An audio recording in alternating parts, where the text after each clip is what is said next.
Wagwan, everyone. Today is not a happy day. Not in the land of research and water from a weird mug. We're dealing with a certain level of nasty today. We're dealing with the kind of internet malady that we really don't like to see put on display publicly, but we have to talk about and we have to see. Because this is in pertaining to Victor Joseph Monona versus Funimation LLC for $1.17 million in damages. Because we're not just dealing with kick-fick stuff today. We're dealing with someone who glows in the fucking dark. I won't spare you the words. Let's just jump right into the news, shall we? The information came last night from the live stream of one Nicholas Requeda over there on Requeda Law, talking about and going through the same document papers that I had for months back when I was doing my first research for the pre-trial arc motions of the timeline for Weeb Wars and for, ultimately, Kick Vic and I Stand With Vic, collatedly as a whole. This came up because I started looking into Ron Toye III and the Tuttle Group. This, however, was blown apart last night when it was broken by Nick. I won't talk anymore. I'll let you read and listen for yourself. Said about you publicly and immediately. I will apologize for everything. And I bet you get out of this lawsuit in a heartbeat if you just admit that that's what happened. I don't know if that's what happened, but Monica, if you're out there and this sack of garbage is beating you or scaring you or threatening your friends, your family, your animals, whatever it is, you don't have to put up with that. You don't have to be dragged into a lawsuit. Especially if you know who Vic is. And I think you do. I think you know. So, if you're still wondering, what the fuck's going on, Carl? I don't understand. I need you to explain. So, inside of the movement known as KickVic, which is every single person who is a proponent for Victor Joseph Monona being fired from his 20-year career in the anime and ultimately dubbing industry as a figure and as an entertainer, you have people like Sean Schemmel, Monica Jean Rial, Jamie Marchi, Amanda Wynn Lee, I can't even remember Boo's actor's name, Sarah Wiedenchef, Damon Mills, Brittany Karbowski, pretty much any person who's currently employed and lives in the downtown Texas area of the apartment wings, as well as working as a regular paid and represented actor for Funimation or for any other company in that area, those people, that's KickVic. You also have a couple of outliers like Lauren. You also have a couple more outliers beyond that, which is Pretty Ugly Little Liars, the subform which is comparative to the same level of toxicity as Reset Era, but less wounding themselves up about the gaming industry and what they do or don't know, and more them winding up about internet rumors. You could say it's the yin to the Kiwi Farm's yang, which should be ironic to you, considering that the person who brought all this up and made all this possible, one Arms Across America girl, Kaylin Sausadeo, or Kaylin Dickinson, whichever one she's going by now with her husband. This was brought here because they, Monica Jean Rial, Jamie Marchi, another third agent, and Kaylin, created a harassment campaign which then became a kangaroo court of public opinion, where they attempted to hang Vic by his neck, using lies and aspersions and misrepresented stories from fans who had interactions with him to legitimate cases and legitimate things that he had done to put his career in jeopardy because they were playing an optics game.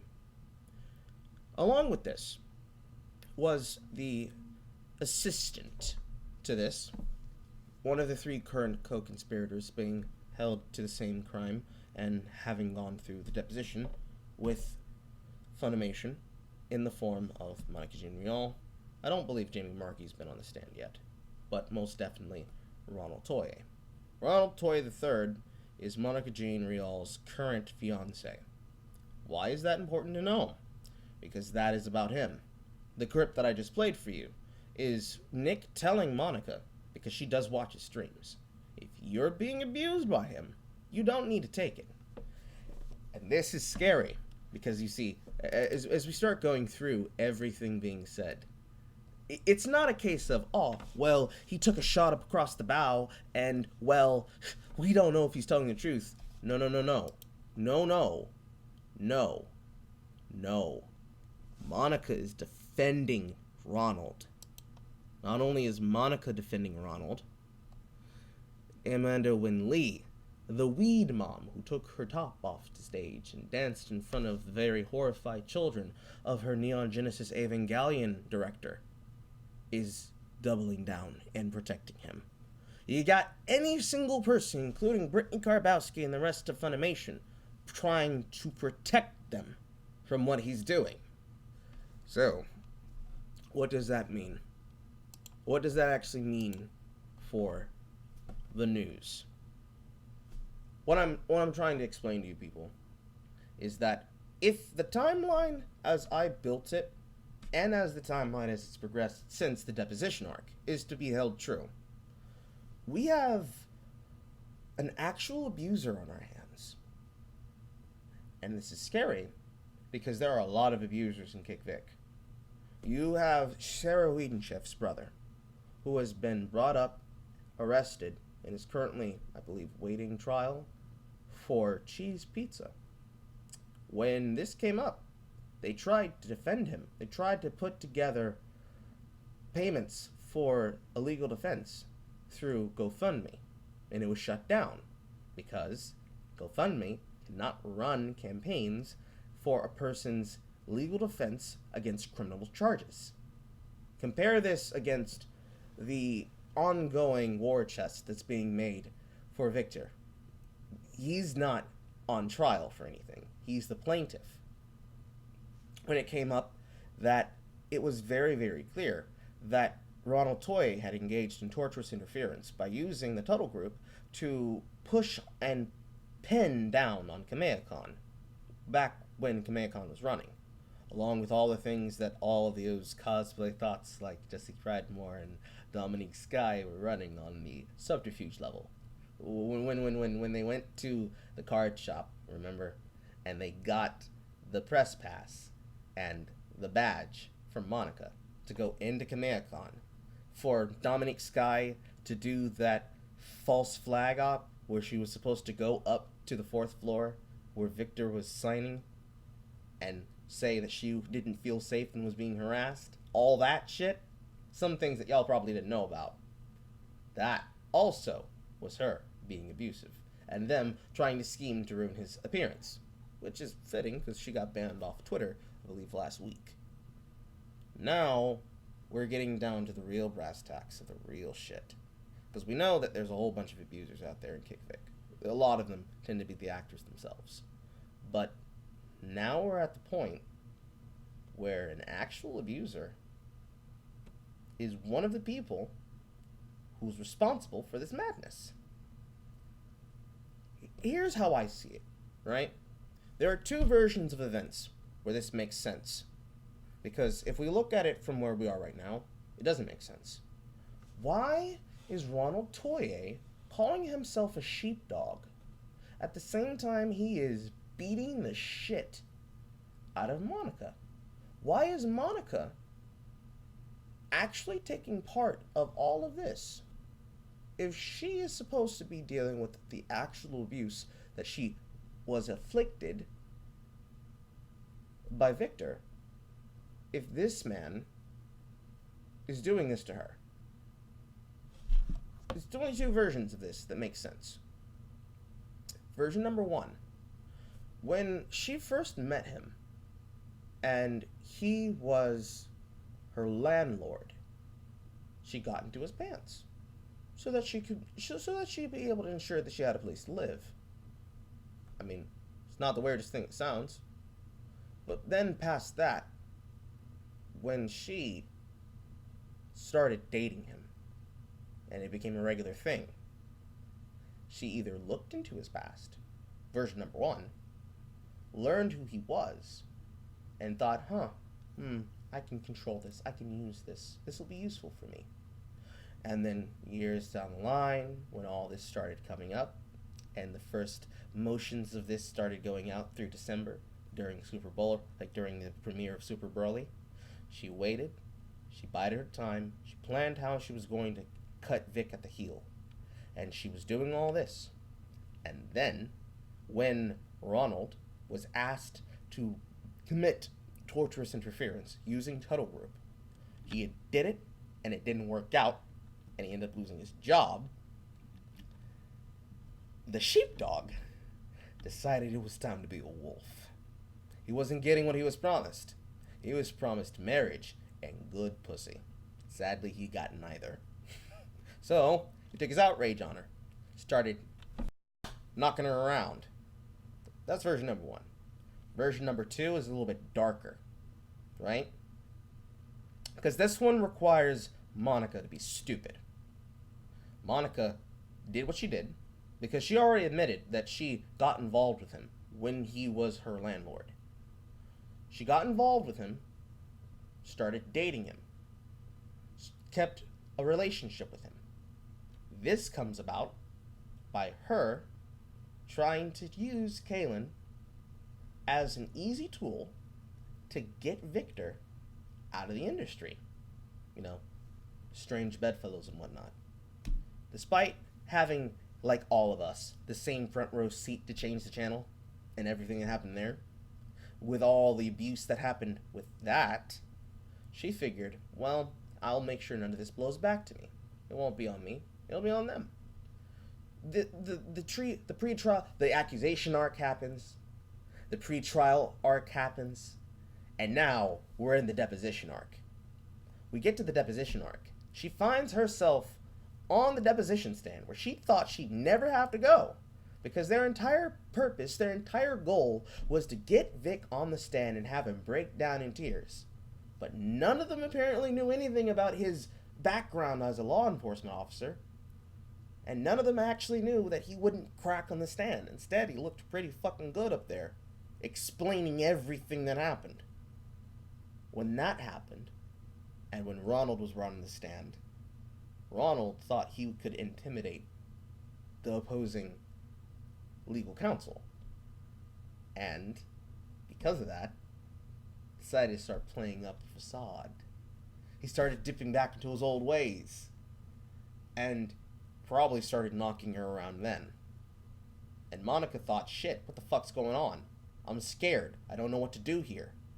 But she's in a position that she created for herself, optically, because she put herself here. She chose to pursue the litigation. She chose to pursue it. She chose to taunt about it. She can't back down. The articles have already been written. The articles favoring her, the articles against her, the articles written by ANN, the articles written by any single person, and all of the threads, and the still ongoing threads that exist both on Pretty Ugly Little Liars and on Kiwi Farms. It's already there. You can't back out now. If you back out now, you're going to have to live with the embarrassment. You've already made your name mud. Might as well make it brimstone, too. So she starts watching Nick Bricato's live streams, the same way that all of them are, because they can't get him out of his head. He's rent-free. Rent-free. And she starts watching and actually starts listening, because Nick's got a lot of information. Same kind of information I have. He's getting it from the sources. I'm getting it secondhand through all the channels and the back channels with the government tracks and all the information and security levels I have. One thing keeps coming up. How does Vic have this information? How does Nick have this information? How does anyone keep getting this knowledge and they don't already have it? So she decides to start Googling about it. She probably comes across her form on Kiwi Farms. She starts reading it. Then she starts reading Ronald's form. Now she's worried. Because has she actually fucked up in the worst way possible and shared a bed with an actual wife beater? Because there's no way that she did this research before. Because if Monica is supposed to be a proud Saiyan woman, then she knows she could just find someone else. His dick can't be that good. Otherwise, she would have married him. His dick can't be that good. Because if he's chomping at the nip to marry her, it has to be because he's looking for something that he can't get elsewhere. If we tie in the information with his ex-wife and the threatening of legal counsel and of legal officials, like the judges, threatening their children, threatening their families, threatening to murder and harm their pets, now Monica Rial looks like a fucking idiot. Because Monica Rial looks like Boo Boo the fucking fool. So, there's two versions. Is she conniving, evil, and maniacal, and chose to make a strange bedfellow that she hoped wouldn't get her? Or is she a fucking idiot, and she didn't realize that she was sleeping with the devil? Whichever version that we go with, it just comes down to this. Hippity hoppity, the sheepdog is beating on Froppy. And if she comes forward, if she takes the smart choice, right? If Monica does the smart thing, she comes the victor. She goes to Beard, Harris, Bullock, and Hughes, and she settles with Victor.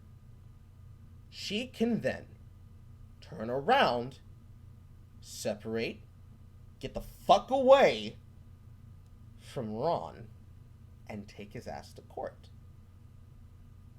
Because her behavior is consistent with someone who is in a situation that they don't see a way out of. To not be cliche, this actually is an anime right now. Like, take Rising of the Shield Hero and mix it with Code Geass. We've got someone who feels that they are stuck in a situation that they cannot get out of because of their own actions, and they decide, instead of just coming clean and just saying that they're going to take their lashes, they instead double down and decide to become more evil than they set out to be. You have a man who's being slandered on things that he didn't do, and some things that he did do, he's not being heard about. Because the people who are trying to fight him and the people who he thought he could trust are the same people who are trying to lynch him. You've got an industry full of dangerous individuals who are corrupt as fuck. And, finally, you have an entire industry as a whole actively choosing to refuse and ignore information given to them by the other side because they don't want to look bad, just apologizing. Because they don't have that option anymore. At the end of the day, it's a sad story to hear. I don't want to see somebody being abused. I don't think y'all do either. So, if anything, send your support to Monica. Try and remind her that, bitch, we fucking told you.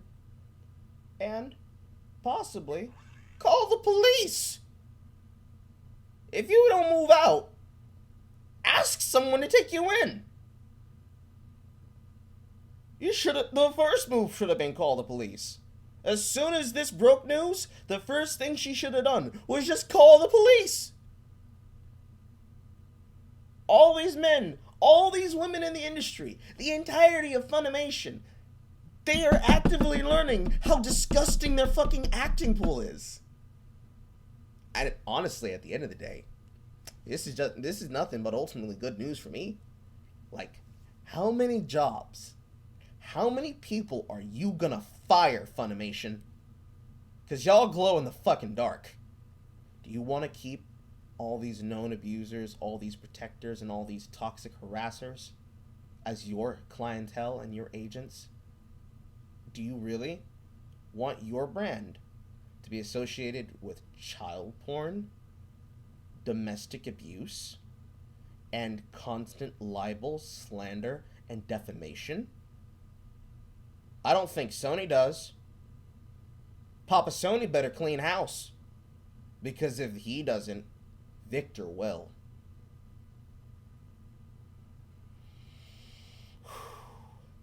Would want to be that guy. Would not want to be that guy.